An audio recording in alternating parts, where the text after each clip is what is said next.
FNAF has completely fallen off Edgeworth. Right, surely you're only saying that because of the movies, right? FNAF is a generational indie series that inspired many more to come. Well, I mean, kinda. Yeah, I agree the game was super influential and even to this day has a great fanbase backing it up. But after the movies and the secret of the Mimic game, I'm starting to see that Scott was not that great of a writer. Objection! Right, I know you must have gone mad. The rich lore of FNAF was the whole reason it popped off in the first place.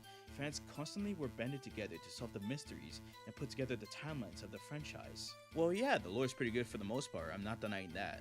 Though I would argue about how it helped the franchise pop off. If I'm being honest, I'd say FNAF's success is really just thanks to YouTubers like Markiplier, CoreyX Kenshin, Jacksepticeye, and most definitely MatPat. This may be a bit of a hot take, but the story probably wouldn't have gone anywhere without the influence of MatPat. Hold it! Now that's an absolutely boiling take, right? You surely can't tell me that MatPat could have been the one inspiring the story that Scott Cawthon made, especially when Scott made the story of Athens, the history of Edwin, in multiple books to expand the universe. Of course, I'm not saying Scott completely took what MatPat said and just put it in his stories. However, it's nothing to completely reject either, seeing as Scott himself was constantly keeping tabs with Matt through the creation of the lore. Matt pointed that out in multiple of his theories. I'm mainly saying that without MatPat, a big chunk of the fandom will be even more lost than they already are. MatPat was really the one guy that looked into every detail to make sense of the obscure lore Scott was trying to tell. That's absurd, right? There's plenty of Reddit theories and along with other YouTubers and fans that post on social media. Even without MatPat, there still would have been fans helping to build the story. Yeah, well, MatPat just felt like the only one giving great concrete answers with compelling evidence. Most people will probably still be mixed about Mic Trap or some other stupid theories like that, without MatPat presenting the facts. Speaking of convoluted lore, dear God, the lore is really falling in shambles right now. Right, the lore is good as is. Are you just someone that complains about the Steelwood games because it's new and you don't want to bother learning about a new story arc? I mean, kinda. Personally, I feel like leaving everything at UCN or even Security Breach would have been fine for the series. Now, I'm a little rusty on the lore on this, so I may get things wrong. But these new games are still really mixing up the lore to a point where it's barely possible to put a story together. Objection! Right, if you actually pay attention, Secret of the Mimic was one of the most revealing games of all time. It reveals the story of Edwin, that he was the original creator of Freddy Fazbear's.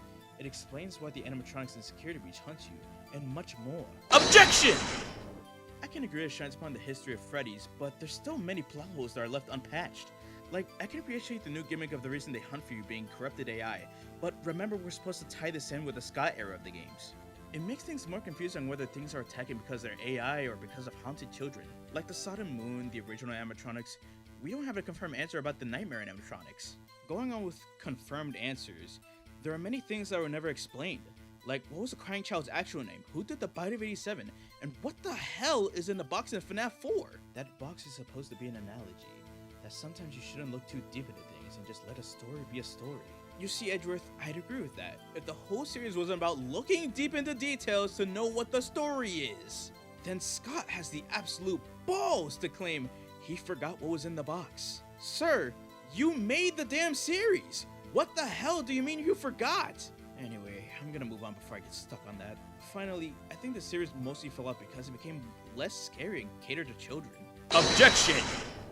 I could argue that the series was always meant for children, considering its mascot horror and the games don't show much gore or blood outside from the Atari minigames. Oh yeah, like a story where 5 children get murdered and someone becoming a literal undead skin suit sounds totally family friendly. Let's not forget those, along with the abusive father that tortured his own son and tried to ruin his business partner's restaurant. Now, of course, things don't need to showcase heavy amounts of blood and gore to be considered graphic or disturbing, but there are so many things that added to the horror and unsettling feeling of the games. FNAF 1, when you die, you see the player's eyeballs pop out of the Freddy suit. FNAF 4 has arguably some of the most terrifying animatronic designs in the whole series. In sister locations, you can literally find someone hanging from a noose on stage. And easily the most graphically designed character must be mentioned, Springtrap. He's literally a corpse in a decaying animatronic suit. In all renditions of him, you can see the guts, flesh, bones from inside the suit. It's all worsened when you remember what getting spring locked does to a person. Nowadays, the jump scares are super bare bones, anything related to death or anything like that feels overly censored, and overall the new games and movies just feel so bland. And since the movies are not brought up, I can also say that both movies are complete ass. The movies really catered to the audience, right? It gave everyone a new perspective on the games, expanded upon the universe, and even had great acting. Well, I watched both with Dick and Maya, and it was a pretty good time. I admit, Matthew Lillard nailed playing William Afton, and the designs of the animatronics are one-to-one with the games. However, had I watched that movie myself, it would have been miserable. There was a boatload of plot holes, and it's barely scary at all, and literally 80% of movies was, hey, you remember this thing? Right, do go on about these plot holes you notice in the movies. Well, I think it was completely stupid that Vanessa was just treated like the villain of the movie. Like, yeah, sure, she helped her father murder children, but let's do account of what Vanessa does. She tried to warn Mike about Abby going back to the second location, doubled down and kept her safe by adhering to Charlie's commands, risked her life to save multiple victims of the animatronics and fighting them off, and in the first movie, she saved Abby from William himself. She's definitionally the MVP of the movies. And what happens? Apparently Mr. Give Up My Sister to Killer Animatronics somehow can't fight in himself to trust her anymore and abandons her. And let's not forget how they made the animatronics play like the Avengers and act like they're Abby's friends where they're supposed to be killer robots? Objection! We can't forget that the souls possessing these robots are children. They try to act friendly towards Abby because she's a child like them, having them act out of innocence. Objection! Innocence my ass. Literally next minute they're trying to force her into a spring-lock suit even when she's crying and screaming that she doesn't want to. Let's also not dismiss that the animatronics in the games are also possessed by children, yet they will still want to kill you for no apparent reason. Objection! That's because he plays Michael Afton in the games, so it's most likely they believe he's William Afton and rightfully want revenge. Well, in FNAF 2 it can be inferred that you're playing someone else before Michael. Plus, if the movie is trying to say Mike and Michael really are separate characters, then that just proves my point even further. Right, what in God's name are you yelling about? Huh? Edgeworth? But if you're there, then who was I? Hello, I am secret as fucking Mimi, bitch. It's the fucking Mimic! Ah!